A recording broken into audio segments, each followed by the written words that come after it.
ajaa'iba waanuma biyyi Arabaa kun shamarranii fi dubartoota haadholii keenya irratti hojjete gurra siin qabachiisa bar. Hin amantani waan amma isinitti himu kana amantani garuu baay'ee tokko na ajaa'ibeeti jira jechuudha. Ijoollee ishii dhiiste biyya Arabaa deemte waan ijoolleen ishii kun godhanii ishee eegan yookaas ijoolleen ishii raawwatanii eegan tokkoni isinii himaa jechuudha. Ijoollee xixiqqaa miti kan qabdu dubartiin kun jechuudha. Ijoollee gurguddaa qabdi. Jalqabarraa mucaa dhiiraa qabdi. Mucaan ishii dhiiraa laakii gochuu garuu walitti himneerramti lama taaneen hojjennu yeroo hundumaa laal as jira na baay'ee tokko nama dhibashi nama naasisasi dhugumaayyuu haadholiin keenya ijoollee isaanii fadhiisanii deemu obbolaa kana ijoollee walitti gatanii hin dhiisanii deemu kaan mana kireessee deemaa kaan immoo fira bira kaa'e baay'ee waan baay'ee jira biyya Arabaa kan akkatti warri ijoollee godhatan kun dhiisanii deemanii baay'eedha. Isaan keessaa garuu kun immoo addadha jechuudha. Egaa haati kuni yeroo isheen kaatee deemtutti mucaan ishii inni tokko gara yuunivarsiitii deema. Bakka fixee jechuudha 12 fixee qabxiin dhufeefiitu waggaa 19dhaan. Tokko immoo kan waggaa 10 qabdi. Isheen durbaa immoo waggaa 18dha. Isheen durbaa jechuudha. Isheen durbaa waggaa 18. Isheen egaa yeroo isheen deemtu siniin jechaara yeroo haati kun kaatee biyya Arabaatti qajeeltu ijoolleen kun hamma kana gaaniiru. Garuu dura abbaan ijoollee kanaa du'eera.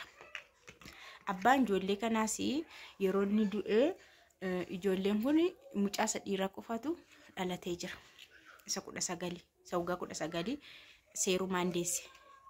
Erga inni du'e garuu maal goote obboleessa ishii bira dhaqxee mucaan koo qobaasaati kanaafuu ishee kana fidi magaalaa irratti wal faana obboleessa mucaa koo faana obbolaadhuma ta'anii akkuma obbolaatti wal faana guddatanii qobaasaa ta'urra nan guddisaa jetteetu xinnummaatti fidde ishee durbaa kun. Isheen hin deessinye garuu naannoon sun hunduu akkan beeku akkuma obbolaa haadha abbaan tokkootti beeka. Wantichi yeroo ilaalamu obbolaa jedhamee kan baheechu. Nagaa singafadheera garuu naaf inni si rabbashe gidduutti. Nagaa waaqayyo hunduma keessaniif haa baay'atu. Kabajamtoota hordoftoota akkam jirtu nagaa keessanii nagaa koo galata waaqaa ta'u nagaa irraa afaan tokko siniif haa ta'u bakka jirtanitti egaanii informationii garaagaraa kan siniif fidu akka irraa barattaniif. Dhuguma nama tokko hin fayyada. Hosh nama tokko dhuguma fayyada anayyuu na fayyada waan naggeeffadhu anayyuu na fayyada. Egaa haati kuni ijoollee kana ijoollummaa waan guddiste mucaa dhiiraa garuu nama isa waggaa 10 kan nama biraatiif deesse. Haa ta'u malee ijoolleen kun hunduu obbolaadha. Egaa ishee sanas immoo kan obboleessa ishiis immoo xinnummaatti fidde. Xinnummaadhaan fiddee waan guddistee fi namni iddoo sanaayyuu hin beeku kanuma ishiisidha. Isaanillee akkuma obbolaatti wal faana guddatan waan beekan baay'inaan hin qaban waan ta'eef. Isa booda yeroo guguddatanii inni kunis ka'ee yuunivarsiitii seenuu haadha kanatti itti cime.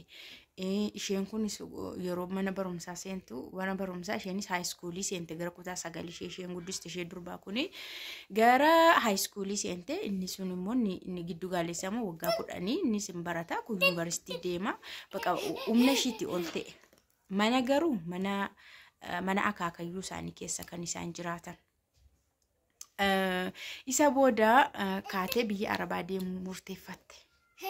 Qeesana keessa namni manni kiraa interfiinis jira manni tokko jechuudha. Dubartiin tokko jirti.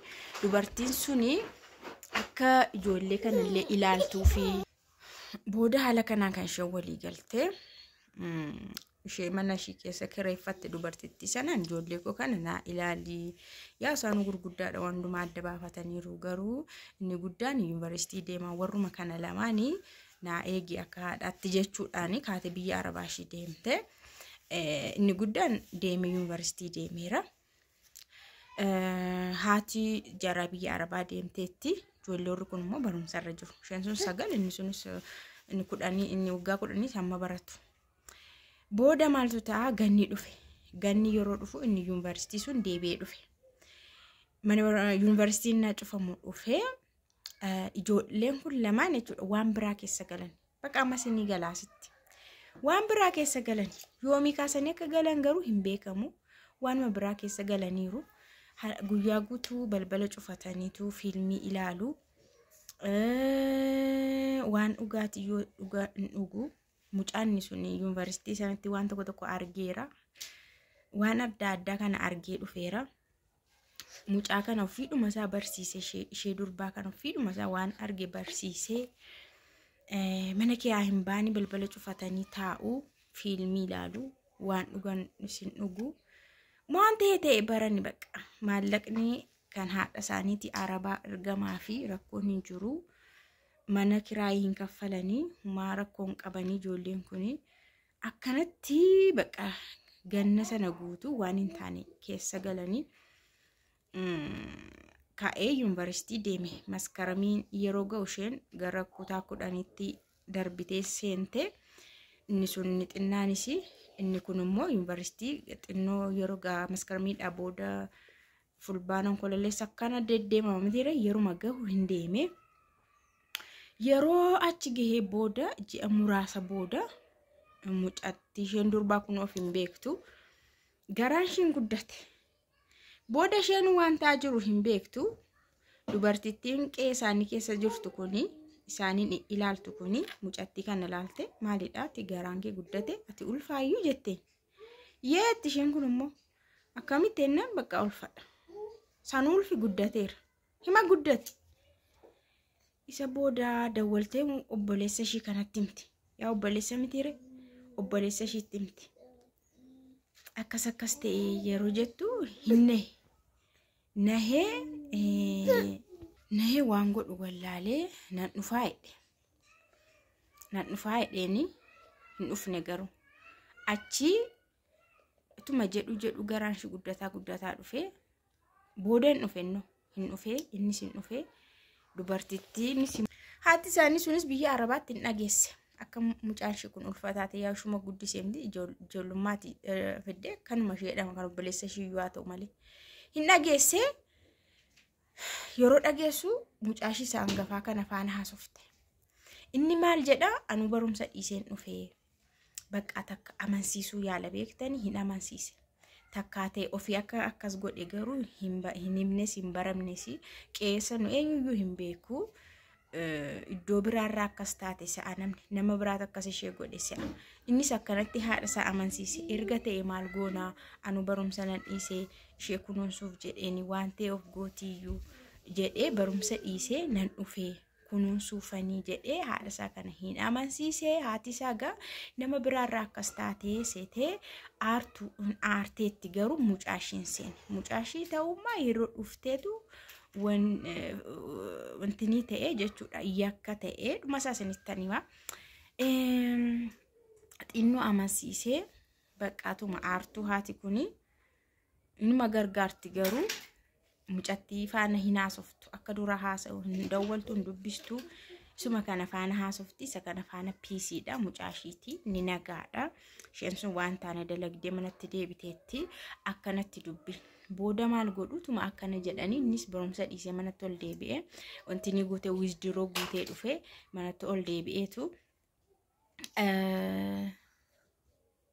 amma ta'e jechuudha hamma ta'e ina barumsa kana wisdiroo guutee akkam ture garuu deebi'ee maa dhaqeera dabalantini irratti deemeefaa deddeebi'aa ture akkanii dhaggeeffadhetti inni maal dhaqee dhiisee faayidaa hin qabu isa booda maaltu ta'are guyyaan shii dhume ulfi jechuudha ciniinsuun mana keetti gaafa qabu dubartittiin jirti miti mana yaalaa geessite buufata fayyaa geessite achitti deessee mucaan kun isaan immoo maal walii galan seetan ijoolleen kun lamaan mucaan kun haa dhalatu hin gannaa'edhan amma waa gochuu hin dandeenyu haa dhalatuti ganneetu bakka natsaannetii keetii kan firiidamii keetiin jiraattaa akka duraa keetti jiraattaa manatti garuu obsii jedhanii jarri lamaan qofti walii galanii taa'aniiru hamma mucaan kun dhalatutti eegu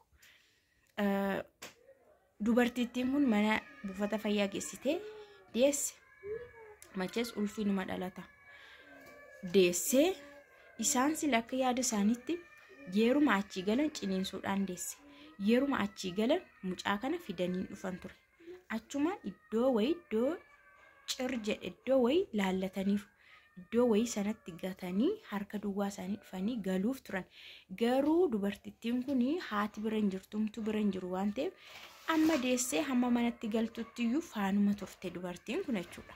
Machees yoo dogoggoramellee namadha waan ta'eef mucaan dhalates namadha ishiin sunis nama kan jedhu yaaddeetu faana turtee ciniinsuudhaan deesses waan ta'eef rakkoon hin jiru galaa hin jedhama wanti yaalamu hin jiru waan ta'eef sirriidhuma waan deesseefi galaa jedhanii bahaa jedhanii isaanii waatti mucaa xaqallala waatti hin qabata minamni akka dubartii deessuu qophaa'an illee qophoofne because mucaan kun gaafa garaa dhabee gatuudha kaayyoon isaanii jechuudha. Innaa dubartittiin kun waatti mucaan kun qabamullee baatamullee uffatullee ofuma ishee bira geessitee fi mucaa kana fuudhanii manatti galan. Galgala sanas faana turte. Intaaniif akkatti baasan dhaban. Ganama bariidhaanis ufteetu dubartiin kun waan tokko kennitee fi isheedhaa kennitee ciree kennitee fi hojii qabdi waan ta'eef gara hojii ishee deemte. Bakka yeroo kana yeroo argataniitu mucaa kana deemanii iddoo ta'etti iddoo namni wayii hin dabarre wayiitti gatan. Sa'aatii 48 hin taane baay'ee wayi. Mucaa kana gatanii galanii sa'aatii 48 son guutiin mucaa sanatti immoo namni iddoo sanatti arge mucaan garuu du'eera. Waan nama azansifsu. Mucaan kun achitti du'ee isaan harkatti du'ee affanamee hin beekamu. Innaa mucaan kun du'ee wanti isaa hin baramne. Mucaan kun garuu du'aa masaa achi argame. Argamee immoo immediately ijoolleen kun qabaman. Immediately ijoolleen kun qabamanii yuunivarsiitiis deemuunsaa hin hafe. Ijoolleen kun hin qabamanii qoratamutti ka'ame. Manni isaaniillee akka mana murtiin eeyyameetti manni isaanis ilaalamnaan ragaan tokko jira. Dhuguma ishee mucaa da'uu ishee kan agarsiisu mana isaanii keessa dhiigni uffatni dhiigni tuttuqellee jira. Isheen illee akka mana madahee fakkaatti. Baay'ee rommiti, baay'ee sodaatti, baay'ee raafamti.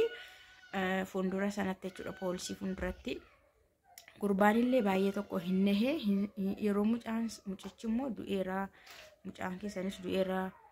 Gattanii du'eera yeroo jedhamullee baay'ee tokko hirrifatee hin nahee booda maayidha haadha kootti naa bilbilaa jechuutti ka'e.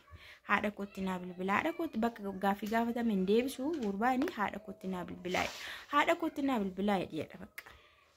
Booda haadha isaaniitti yeroo bilbilamu haati isaanii immediately hin dhufte biyya Arabaatti. Guyyaa muraasa keessatti as tokkaayidhaan dhufte. Gaafa as geessu wanti hundumtuu ijoollee mashii gidduudha. Abbaan mucaas mucaashiiti, haati mucaashis mucaashiiti. Hinnaatee bakka bishaanuma taate waan gootu wallaalte. Maal gochuu dandeessi kana caala ijoolleen kun ukkoo umuriin isaanii 18 ol waan ta'aniif waggaa 25 murtaa'e. Nama ajjeesanii bara lubbuu baasan. Yoonaa haraamiyyaadha kan hojjetanii dabalataan lubbuus baasan. Haati kun akkanatti kisaaraa ajaa'ibaa keessa seentee ijoollee ishii lamaan dhabdee wanta haraama kana sammuun haadha kanaa tuqame baay'ee tokko gaddite jechuudha. Inna yeroo baay'ee waan akkasii hin jiraata bara. Yeroo baay'ee ijoollee ofii dhiira durba manuma tokko keessatti gatanii deemuun jira. Manuma tokko obbolaadha jedhanii amananii walitti dhiisanii deemuun hin jiraata. Kun garuu ilaali dogoggorni namatti fidu. Ijoolleen kana gidduutu namni jiraate haati yookaan abbaan jiraate hamma kana achi hin gahan. Iddoo sana gahan ture. Garuu isaanis baqqaan hin beeku. Ijoolleen baay'ee eegicha barbaaddi. Isaan kun garuu mana tokko keessatti galuu iddoo tokko ciisu maal ciisu bakka waan hundumtu waan akkanaaf isaanii ni saaxila. Ijoolleen kunis ga'eessota waan ta'aniif waan kanaaf inuma saaxilamu. Garuu ijoollee kana walitti gatanii walitti amananii deemuutu kanaaf fide. Inna yoo ilaaltu ta'e ijoollee arabaa argitanii ijoollummaa isaaniitti ka'anii gorfaan isaanii adda adda. Abadan ijoollee arabaa gorfa adda addaa qabdu malee an argeen beeku. Ijoollummaa isaaniitti ka'anii gorfa garaa bulu.